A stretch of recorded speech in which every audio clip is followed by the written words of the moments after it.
Today we study about the next part of the interference. Interference में हम different condition देखे थे constructive और डिस्ट्रक्टिव की, कि डिस्ट्रक्टिव इंटरफ्रेंस कब प्रोड्यूस्ड होता है और कंस्ट्रक्टिव इंटरफ्रेंस कब प्रोड्यूस्ड होता है। आगे है Young's double slit experiment. Young's scientist name है थॉमस यंग। उन्होंने एक्सपेरिमेंट प्रोपोज किया, तो जो एक्सपेरिमेंट प्रोपोज्ड किया वो एक्सपेरिमेंट कहलाता है Young's double slit experiment. Interference के बेसिस पर है और इससे आप लोग कैलकुलेट कर सकते हो wavelength of light. Wavelength of light that is lambda is equal to XD upon T। Wavelength of light we have to find by Young's double slit experiment. इसका बेसिक मेन यानी अजम्पशन यही था कि wavelength को जो है वो find out किया गया है। एक्सपेरिमेंटल अरेंजमेंट अगर आप लोग देखोगे तो सिंपल अरेंजमेंट है। एक सिंपल सोर्स लिया गया, इस सोर्स से अगर लाइट को इंसिडेंट किया जाएगा, अगर इस सोर्स को S मान लेते हो, पिन होल है, यहाँ से अगर लाइट आपकी इमिट हो रही है, यहाँ पे अगर सन कंसिडर कर लेते हो, सन से लाइट इमिट होगी, तो ये सन से जो लाइट होगी तो ये डिफरेंट दो होल के ऊपर इंसिडेंट की जाती है। एक होल को कंसिडर किया जाएगा S1, सेकंड होल को कंसिडर किया जाएगा S2। अब ये जो दो पिन होल्स हैं S1 और S2, ये जो प्रोड्यूस्ड करेंगे डिफरेंट कोहेरेंट सोर्सेस, यानी दो डिफरेंट कोहेरेंट सोर्स प्रोड्यूस होगा और जिससे अपने को इस सेकेंडरी स्फेरिकल वेवफ्रंट्स मिलेगा इक्वल एम्पलीट्यूड का, और वेवलेंथ हम उसकी फाइंड आउट करेंगे। अब सेकंड अगर हम इसमें देखेंगे कि अगर S1 और S2 ये स्टेडी इंटरफ्रेंस पैटर्न प्रोड्यूस्ड कर रहे हैं, S1 एंड S2 ये दो सोर्सेज जो है प्रोड्यूस्ड स्टेडी इंटरफ्रेंस पैटर्न। अब एक्सपेरिमेंट परफॉर्म किया जाएगा कहाँ पर? डार्क रूम में। लाइट एक्सपेरिमेंट है, डार्क रूम में परफॉर्म किया जाएगा। तो इंटरफ्रेंस फ्रिंजेस हमको जो मिलेगी तो ब्राइट और डार्क फ्रिंजेस मिलेगी, ब्राइट और डार्क फ्रिंज मिलेगी। जहाँ पर इंटेंसिटी मैक्सिमम रहेगी उस पॉइंट को हम रिप्रेजेंट करेंगे ब्राइट से, जहाँ इंटेंसिटी मिनिमम रहेगी उस पॉइंट को रिप्रेजेंट करेंगे डार्क से। तो अब यहाँ पर अगर सनलाइट में लार्ज नंबर ऑफ वेवलेंथ है तो इंटरफ्रेंस पैटर्न जो हमको मिलता है वो कलर्ड मिलता है, और जब कलर्ड मिलता है तो ये जो बैंड्स मिलते हैं यहाँ पर वो कैसे हो जाते हैं? इनडिस्टिंक्ट हो जाते हैं, यानी ओवरलैप हो जाएंगे। इसको अगर और मॉडिफाई करना है तो इसके मॉडिफिकेशन में हम क्या देखेंगे कि इसी एक्सपेरिमेंट को किस तरीके से मॉडिफाई किया गया कि जो सनलाइट थी इस सनलाइट को रिमूव कर दिया गया और इसकी जगह पर हम यहाँ पर रखेंगे monochromatic source. Monochromatic source of light. अब यह मोनोक्रोमेटिक सोर्स ऑफ लाइट जिसको माना क्या जाता है सोडियम सोर्स, ये कैसा है? सिंगल वेवलेंथ प्रोड्यूस्ड करता है। और ये जो पिन होल्स है उसको रिप्लेस किया गया नैरो स्लिट से। पिन होल को जो है रिप्लेस किया गया, pin holes replace by narrow slits. तो ये एक्सपेरिमेंट का यानी मेन सेटअप था, जिसमें यंग्स एक्सपेरिमेंट में सिंगल सोर्स मोनोक्रोमेटिक सोर्स इस्तेमाल किया गया और यहाँ से इंटरफ्रेंस पैटर्न प्रोड्यूस्ड किया गया। अब ये इंटरफ्रेंस पैटर्न मिलेगा, यानी अगर दो इन फेज रहेगा तो हमको यहाँ पर मिलेगा कंस्ट्रक्टिव इंटरफ्रेंस पैटर्न, और आउट ऑफ फेज जाएगा तो इसमें मिलेगा हमको डिस्ट्रक्टिव इंटरफ्रेंस पैटर्न। अब ये जो अरेंजमेंट था, इस अरेंजमेंट में जो विड्थ थी उसकी विड्थ जो है कंसीडर की गई है कि वो 1 मिलीमीटर वाइड होता है, 1 मिलीमीटर वाइड रहेगा। और स्लिट और S1 और S2 का जो डिस्टेंस होता है अबाउट 10 सेंटीमीटर होता है, और वो कितना होता है? 0.3 मिलीमीटर वाइड होता है, 0.3 मिलीमीटर वाइड होता है। और distance between source and the screen, जैसे ये हमारा सोर्स है और ये स्क्रीन है, इसके अक्रॉस का जो डिस्टेंस रहेगा उस डिस्टेंस को कंसिडर किया जाता है नियरली 2 मीटर, या अगर उसको लिया जाता है 1 मीटर के अप्रॉक्सीमेट लिया जाता है। तो ये एक्सपेरिमेंट सेटअप था। अब यहाँ पर हाइजीन ने ये क्या बताया कि when sunlight passes through pin holes as spherical wave fronts are produced. यहाँ पर हमको क्या मिलेगी, स्फेरिकल वेव फ्रंट्स मिलेगी। These spherical wave fronts are passes through these sources S1 and S2। ये दो पिन होल्स हैं जो S1 एंड S2, इससे पास होगी। अब कंटिन्यूअस सर्कुलर रिंग्स यहाँ पर मिलेगी। कंटिन्यूअस हमको क्या मिलेगी, सर्कुलर रिंग्स मिलेगी। अगर ये सर्कुलर रिंग को हम दो तरीके से रिप्रेजेंट कर सकते हैं। एक डॉटेड बता सकते हो, अगर जो डॉटेड रहेगी सर्कुलर आर्क तो उसको क्या मान लेंगे, ट्रफ। और जो सर्कुलर आर्क रहेगा यानी इस तरीके का जो सर्कुलर आर्क रहेगा उसको हम मान लेंगे क्या, ट्रफ नहीं, इसको क्या मान लेंगे, क्रेस्ट। और इस तरीके से जो डॉट बताएंगे उसको क्या कंसिडर कर लेंगे, ट्रफ। तो यहाँ पर सर्कुलर रिंग इस तरीके से मिलेगी, यानी एक क्रेस्ट बनेगा, फिर एक ट्रफ बनेगा, फिर एक क्रेस्ट बनेगा, फिर एक ट्रफ बनेगा। यहाँ पर भी एक क्रेस्ट बनेगा, फिर ट्रफ आएगा, फिर क्रेस्ट बनेगा, फिर ट्रफ आएगा। तो ये आगे जाके क्या होगी, इंटरसेक्ट होगी। और जिस पॉइंट पर इंटरसेक्ट होगी यानी जहाँ पर क्रेस्ट कोइंसाइड होगा क्रेस्ट से, तो इस पॉइंट पर हमको मिलता है कंस्ट्रक्टिव इंटरफ्रेंस पैटर्न। और जहाँ पर ट्रफ कोइंसाइड होता है क्रेस्ट से, तो वहाँ पर हमको मिलता है डिस्ट्रक्टिव इंटरफ्रेंस पैटर्न। तो इस तरीके से दो पैटर्न हमको मिलेगा, एक कंस्ट्रक्टिव इंटरफ्रेंस पैटर्न रहेगा और दूसरा डिस्ट्रक्टिव इंटरफ्रेंस पैटर्न रहेगा। तो ये जो स्टेडी इंटरफ्रेंस पैटर्न जो हमको स्क्रीन पर मिला, ये हमारा क्या बताया जाएगा, steady interference pattern. Steady interference pattern produced on the screen, यानी ब्राइट डार्क इस तरीके से फ्रिंजेस मिलेगी।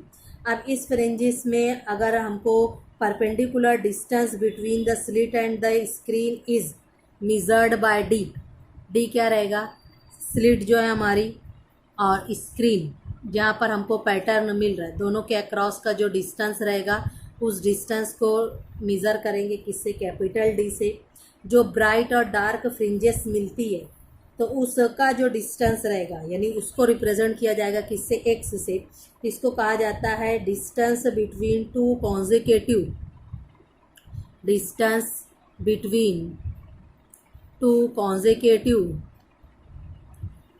कॉन्जिक्यूटिव ब्राइट और डार्क फ्रिंजेस, यानी दो ब्राइट के अक्रॉस का या दो डार्क के अक्रॉस का जो डिस्टेंस है उसको रिप्रेजेंट किया जाएगा एक्स से, और एक्स को कहा जाता है बैंडविड्थ।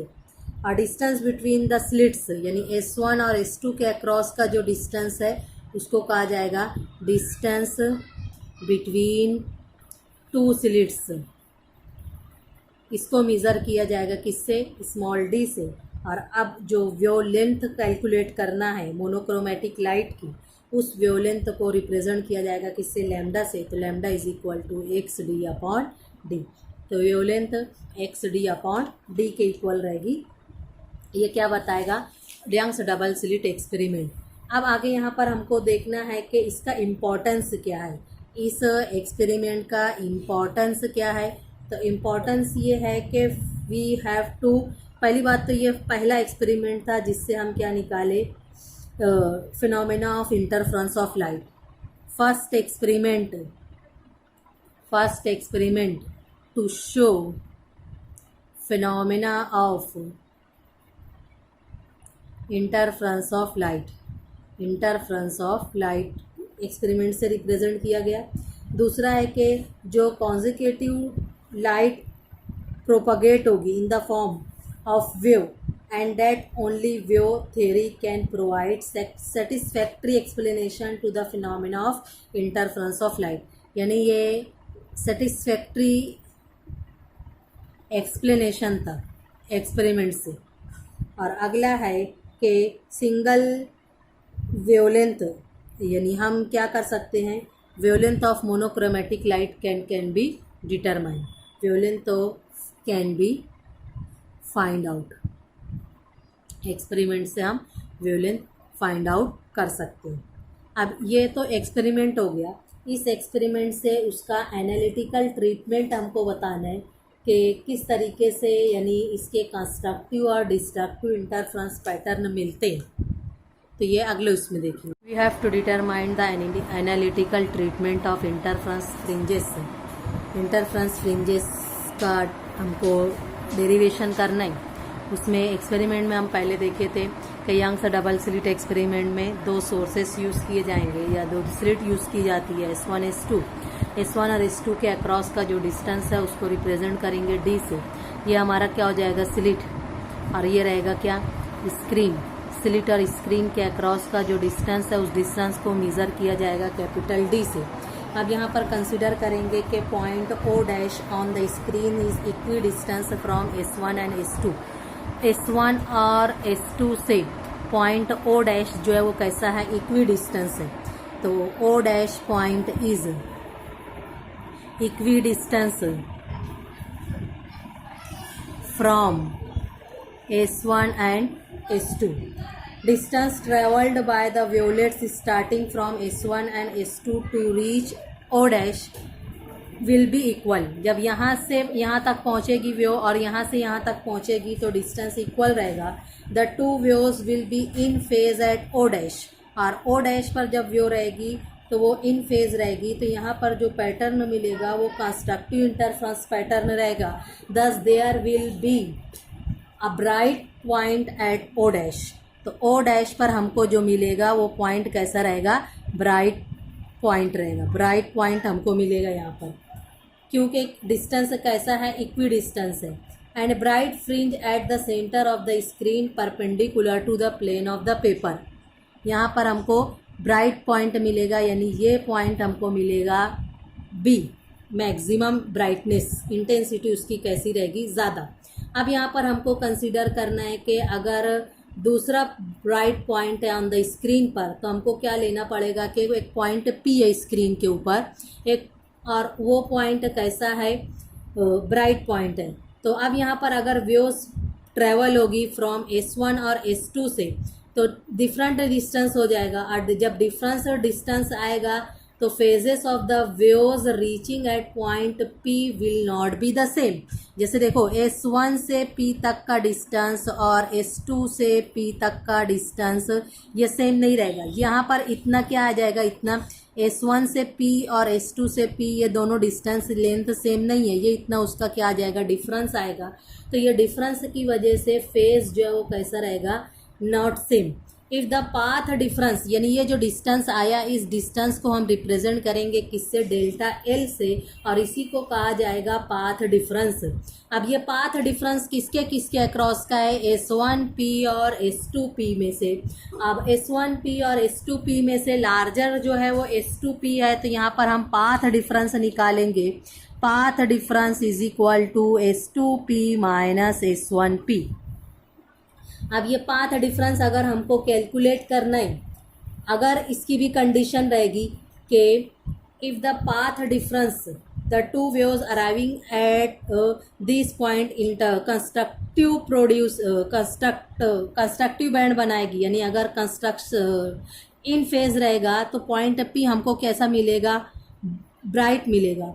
और अगर if the path difference is integral multiple of lambda by 2 तो हमको क्या मिलेगा, वो पॉइंट जो मिलेगा वो डार्क मिलेगा। इसी की कंडीशन को हमको चेक करना है। तो कंडीशन को चेक करने से पहले हम एक ट्रायंगल कंसीडर करेंगे। ट्रायंगल हमारा क्या रहेगा, S1 S1 dash S1 S1 dash P, triangle S1 S1 dash P, ऊपर का ट्रायंगल जो कंसीडर करेंगे। इस ट्रायंगल में हम देखेंगे कि वैल्यू जो हमारी है वो क्या आती है। तो पहला जो ट्रायंगल कंसीडर करेंगे तो उस ट्रायंगल को देख लेते हैं क्या आएगा उसका result.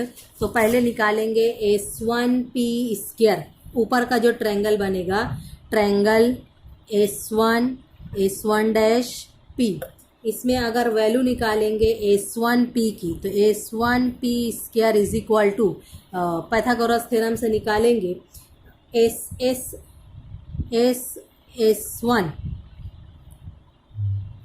S1 dash square plus ये क्या रहेगा P S1 डैश स्क्वायर, ये S1P स्क्वायर आया। अब वैल्यू रख देंगे S1P square is equal to S1P square is equal to S1 dash कितना है, यहाँ सोर्स और स्क्रीन का सोर्स और स्लिट का डिस्टेंस है, तो ये डिस्टेंस कितने के बराबर होता है D स्क्वायर, प्लस ये जो डिस्टेंस है, ये डिस्टेंस हम निकालेंगे P से लेके S1 तक का, ये डिस्टेंस को हम कंसीडर करेंगे y। ये फिगर में हम देखेंगे किस तरीके से y है, यहाँ से यहाँ तक का डिस्टेंस यानी P से लेके ये जो डिस्टेंस है ये कितना है, तो ये हमको मालूम है, ये डिस्टेंस फिगर में देखो, ये डिस्टेंस कितना है D, तो ये डिस्टेंस भी कितना रहेगा D।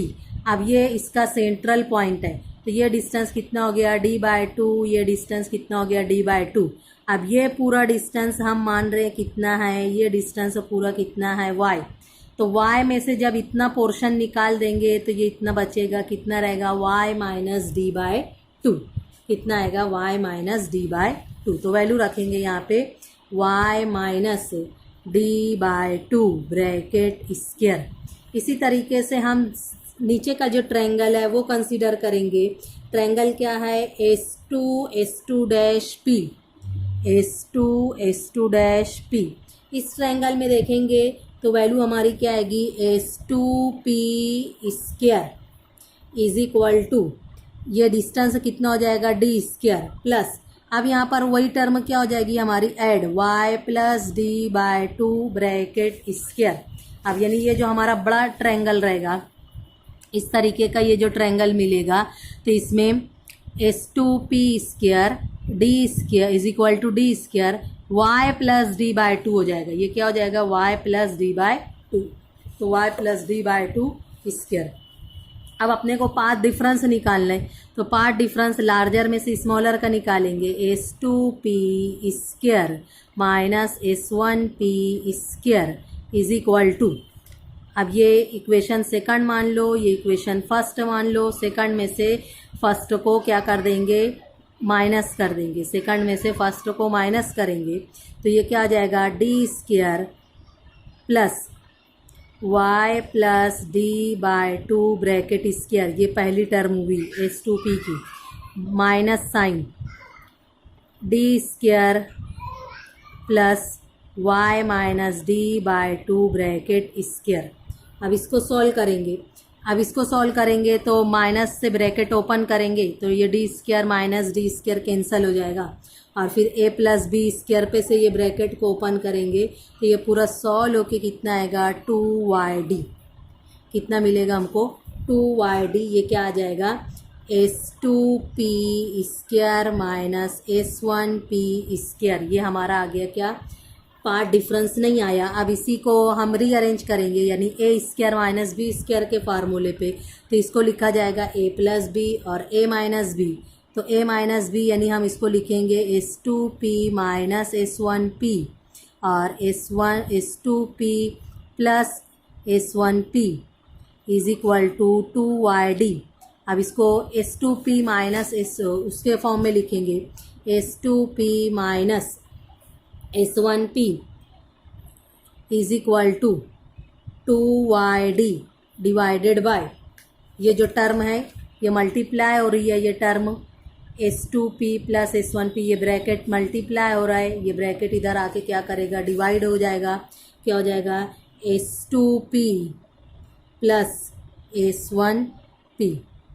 अब यहाँ पर ये देखेंगे कि जो डिस्टेंस D है और कैपिटल D है, दोनों के कंपैरिजन में, वन के कंपैरिजन में दोनों कैसा है, स्मॉल है, तो हम यहाँ पर लिखेंगे कि कंसीडर करेंगे, consider S2P plus S1P is equal to nearly equal to 2D, कितने के इक्वल मानेंगे, नियरली इक्वल टू 2D के।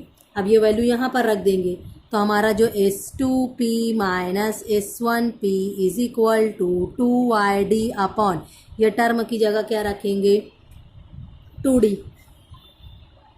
तो 2 कैंसिल हो जाएगा, क्या बचेगा yD/D। अब यहाँ पर ये जो टर्म है S2P माइनस S1P, ये क्या है हमारा पाथ डिफरेंस, और पाथ डिफरेंस को हम क्या माने हैं डेल्टा L, तो पाथ डिफरेंस डेल्टा एल कितने के इक्वल आ जाएगा, वाई डी अपॉन डी। तब यहाँ पर कंडीशन लेंगे for constructive interference at point P. Constructive interference at point P is written as delta L is equal to, यानी path difference delta L is equal to yn d by d is equal to n lambda। यानी अगर path difference integral multiple of lambda के equal रहेगा तो हमारा वो बनेगा point constructive. अब अगर वाई एन की वैल्यू हमारी पोजीशन लेंगे तो कैसे लेंगे, n की value n is equal to 0 1 2 3। अब फार्मूला हो जाएगा हमारा y is equal to n d, rearrange कर देंगे, y is equal to n lambda d upon d, y is equal to n lambda d upon d. अब यहाँ पर suffix भी लगा सकते हैं अपने, यानी फ्रिंज का नंबर भी बता सकते हैं। इसी तरीके से अगर पोजीशन कंसीडर करेंगे nth की, अगर डार्क फ्रिंज कंसीडर करेंगे, डार्क फ्रिंज अगर कंसीडर करेंगे तो n की वैल्यू हो जाएगी ±1, n is equal to ±2 dash dash. तो जब हमारा पाथ डिफरेंस जो है, path difference delta l is equal to y n d by d is equal to, अब ये lambda integral multiple of lambda के इक्वल नहीं रहेगा, बल्कि ये कितने के इक्वल रहेगा, n-1 अपॉन 2 लैम्डा। ये याद रखना, ये केस पाथ डिफरेंस अगर डार्क की कंडीशन है और पाथ डिफरेंस कंस्ट्रक्टिव की कंडीशन है, ये इंटीग्रल मल्टीपल ऑफ लैम्डा के, ये n लैम्डा के इक्वल रहेगा, ये ब्राइट की कंडीशन रहेगा और पीछे जो है वो डार्क की कंडीशन रहेगी। अब अगर ये केस कंसीडर करेंगे तो पाथ डिफरेंस में अगर हम वाई एन की वैल्यू लेंगे तो वाई एन की वैल्यू क्या आएगी, y n is equal to n-1 upon 2 lambda d upon d, lambda d upon d. इसी को क्या किया गया, सिर्फ रीअरेंज किया गया है। तो डिस्टेंस अगर हम निकालेंगे कोई भी दो सक्सेसिव डार्क या कोई दो सक्सेसिव ब्राइट का, तो वो क्या आएगा, yn+1 माइनस yn। ये डिस्टेंस हमको कैसा रहेगा, ये इक्वल मिलेगा, ये इक्वल डिस्टेंस मिलता है। तो इसको कहा जाता है distance between two successive bright और डार्क फ्रिंजेस आर इक्वल। दोनों फ्रिंजेस का जो डिस्टेंस है वो कैसा रहेगा, इक्वल रहेगा। तो वो इक्वल डिस्टेंस को हम जो मानेंगे, इसी को कहा जाता है फ्रिंज विड्थ। और फ्रिंज विड्थ को रिप्रेजेंट किया जाता है किससे, एक्स से। इसको रिप्रेजेंट किया जाएगा किससे, फ्रिंज विड्थ से, या फ्रिंज विड्थ को रिप्रेजेंट किया जाएगा एक्स से। तो हमको हम निकालना क्या है, यानी अगर हमारा ये इस तरीके से ब्राइट बैंड बना, फिर उसके बाद डार्क, फिर ब्राइट, फिर डार्क, तो ब्राइट डार्क ब्राइट डार्क। तो दो ब्राइट के अक्रॉस का डिस्टेंस और दो डार्क के अक्रॉस का डिस्टेंस अगर हमको मालूम करना है तो उसको कहा जाता है फ्रिंज विड्थ। और फ्रिंज विड्थ को रिप्रेजेंट किया जाएगा किससे, W से। W is equal to delta y which is equal to yn+1 minus yn। इसको हम कह सकते हैं डेल्टा वाई, इसके इक्वल रहेगा, ये डेल्टा वाई के इक्वल रहेगा। इसको नोट कर लेना, डेल्टा वाई के इक्वल मानेंगे। अब यहाँ पर वैल्यू रख देंगे, तो फ्रिंज विड्थ की वैल्यू अगर हम निकालें तो yn+1 कितना आया, और yn तो ये आएगा लैम्डा डी अपॉन डी के इक्वल आएगा। सॉल्व करने के बाद ये कितना आएगा, लैम्डा डी अपॉन डी के। तो जो डार्क और ब्राइट फ्रिंजेस है वो कैसा होता है, इक्वी डिस्टेंस होता है, इक्वी डिस्टेंस होता है, और दोनों की विड्थ जो है वो कैसी रहती है, सेम रहती है। तो ये यहाँ पर